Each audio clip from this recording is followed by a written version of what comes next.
So awesome of you guys to come sit here. Well, there's so many interesting things to see here at the campus. So this is why we're here. This is because today we can actually move stuff for the future, and we have, there's lots of things you can say about where the internet is today. In fact, you can say stuff like this. I guess people know the name Tim Berners-Lee, and this is from an interview he gave last year, where he said that basically we have demonstrated that the web has failed instead of served humanity. He called it a large-scale emergent phenomenon which is anti-human. I mean, for a positive guy like Tim Berners-Lee, that is, it saddens to have words like that. But it's kind of true. So this year we celebrate the 50th anniversary of going to the moon, the 50th anniversary of the ARPANET. And, just as an interesting historical parallel, the guy on the right or the guy on the left, did he cause this breakage in the middle? So the one guy is the guy who made the US go to space, but he also designed the V1 and V2 rocket, Wernher von Braun. The other guy designed the atomic bomb that basically went on Hiroshima and Nagasaki. And I really don't know which one is, actually I forgot who it was, and it doesn't really matter, because if you create technology, then for sure it can go either way. But it is something that we have to really take care of. Now, this brings us to the Next Generation Internet Initiative, and I mean, that is going to the moon and then some. It's huge. If you compare going to the moon, 10,000 people for 10 years, it's nothing to what fixing the internet will mean, because it's the largest and the biggest thing that we've ever made as humans, and we have all these people on board, and they're making so much money off of it, some people, and this is the biggest thing that we've ever even come across. So you must be sort of an insane madman to want to address that. But it needs to be done, because otherwise we're stuck with it for 1,000 years. And that's not a hyperbole. I mean, crap sticks on for a long, long time. So we started this effort because, well, the European Commission had they have this responsibility, and they have a way of doing stuff. And traditionally, this involves asking somebody to line out the problem and look for what the solutions would be. And by sheer coincidence, the foundation that I work for, a small foundation called NLnet, which is back in the day we were the kernel of the first internet in Europe in the 80s. We ran into this call and we got involved, and we were asked to do this study. And so we did a huge effort. But the big thing about this is this is what you would normally come up with, like a problem analysis, lots of boxes that need to be ticked. And the problem is that we saw this isn't going to work. If you have all these separate topics and each of them gets a little pile of money that solves it, then if you want to fly to the moon and you have 1,000 people creating rockets, and you have 1,000 people working on fuel, and if the two people never talk or see each other's requirements because they're operating independently and have not a single unified goal, it's going to all collapse. And this is actually the ecosystem that we aimed them towards, saying this is the operational, technical, and ethical community around the internet. So the research networks, the ISP associations, the digital rights communities, the moral guardians of the internet, the free and open source software people, the web standards people. These are the people you should be considering as the target, not some fluffy idea of what mobile data analytics via the blockchain would be, but something that actually can run on the real internet. Now, after a long time, we came up with this beautiful one-page document called the NGI Vision. I'm sure you've read visions before. This one is particularly beautiful.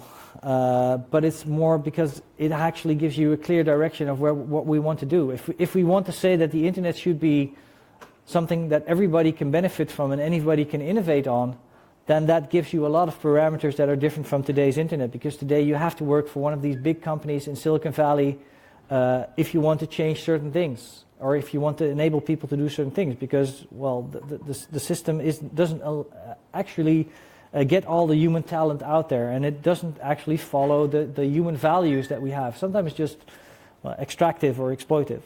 So I encourage you to read that, ngi.eu/vision.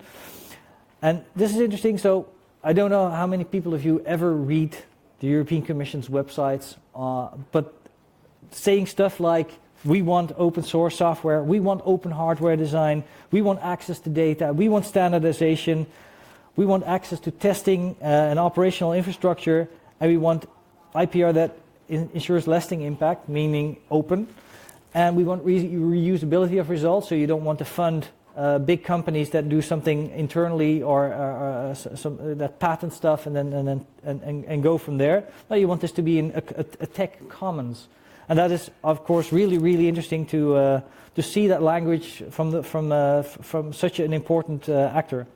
Now, last year, I was here as well in the Jansson, and we gave a lightning talk together with somebody from the European Parliament, somebody from the European Commission,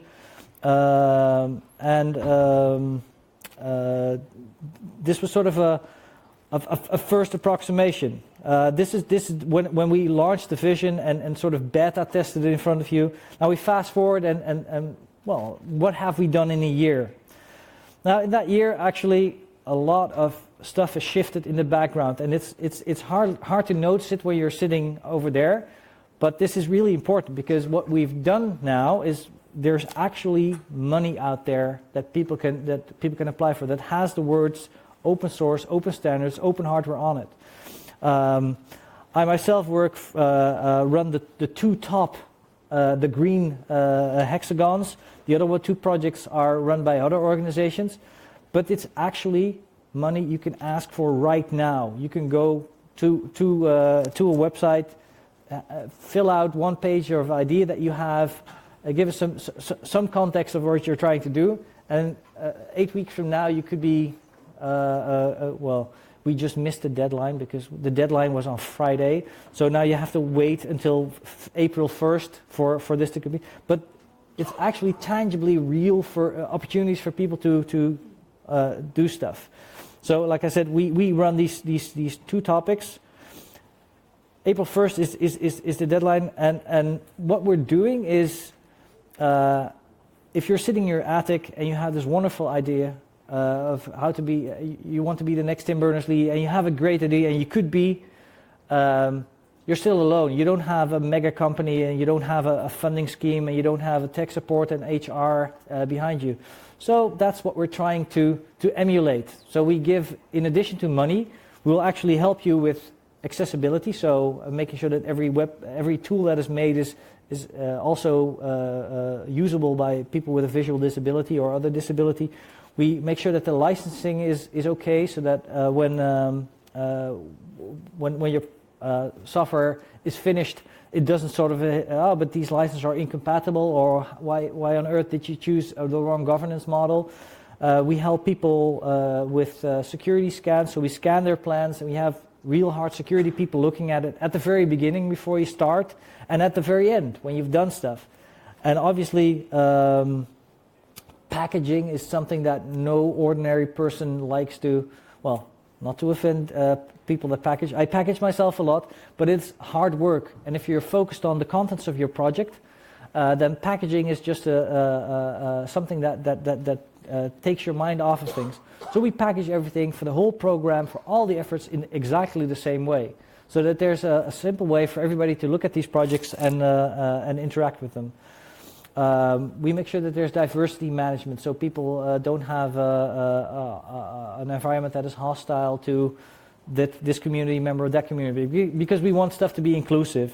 We help people with localization, with community building, with we have people from the Internet Architecture Board and the Internet Engineering Steering Group to help people solve standardization issues that they may have. So all in all, all these things are aimed at supporting people that do projects. And if you look at funding schemes, historical, it's here's your money, we'll see you in 2 years, thanks, and if it fails, don't worry, we don't care. Because the traditional, it's whenever there's something that comes out of it, it's that the money has been spent in time. And obviously this is not what we're trying to reach. We're all intrinsically motivated to actually get this next generation internet, and that's why we're aimed at supporting the projects and the people behind them. So it's a very simple way of doing this. Just between half a page and 2 pages of application can do in principle. And it is a stage approach, so you don't have to be perfect. You can just shoot in a crappy idea, and if it flies through, yay. If it doesn't fly through, you get some tips on how to do it the next time, or to cut out some bits. And even during the process, we can actually amend stuff. We are making sure that people are consistent, because we found out that people are always good at seeing and solving their own problems and their own itches, but they're not really good at solving other people's itches. So traditionally with accessibility, for instance, you have a lot of people with visual impairments, or blind people, or elderly people, and then they would have a little jar of money at the side saying, well, all the projects that want to deal with these people should go there. And by the way, then the other 99.9% of the funding goes to people that don't really look at it. And for us, this is something that we do consistently. And the same with localization, with security. No security claim should be done without at least some third party looking at it. And all these other things like reproducible builds, automated testing, all these things are not a given when you're just a small project. When you're asking for 5,000 euros from somebody, and you get time to do something cool, you don't automatically get this stuff. But when people help you because they've done it before, they give you a big boost. Now there's 2 topics, privacy and trust enhancing technologies. The first one kind of speaks for itself. Everything that improves the privacy or trust of users can ask for money. So you can ask for 5,000 euros in Moonlight. You can just quit your job and focus on getting a new processor architecture out there, or fixing TLS, or solving the DNS, creating an alternative to DNS. But because we believe that this is a key topic. And the other alternative is, how do you find information on the internet if you're not going to ask some known party? If you're not going to ask a well-known search engine, or you're asking Uber or Airbnb or Booking.com, how can we reach the information? How can people in federated or in peer-to-peer networks or on the normal internet find each other? How can they discover? How can we improve discoverability so that the information that people have is actually visible and openly accessible, or closed accessible in trusted communities? We're pretty open to that. Because if we're not able to get out of the deadlock of asking the same person always, and the same persons are getting more powerful and bigger and bigger, all of a sudden our brain will, if you see the internet as a brain, then we have a large problem of routing. It's all routed through the same neurons, and those neurons are pumping up and getting bigger and bigger. And if we want technology to be more democratic, then solving search and discovery is basically it. So how does it work? You ask us for money, we give it to you every first of every even month. So again, this is not just paperwork anymore. You can actually go to nlnet.nl/PET or nlnet.nl/discovery and look for those 2 calls. We try to walk the talk. There's also these other calls that are out there. They're done by different groups. They have different ways of dealing with things. So make sure that you go to ngi.eu, and you can find the list of all the open calls there. And well, this is basically our job advertisement. You can come and work for the open internet, and you can work from home, you can work your own hours, you get paid just as well as you would with a normal company, but instead you're claiming your spot in human history. So that's it, I guess. And I still have 30 seconds. So I can still show this wonderful slide and ask one question. Is there somebody with a question? No, there isn't. It's abundantly clear. Wonderful. So in that case, thank you very much, and good luck with the next speaker.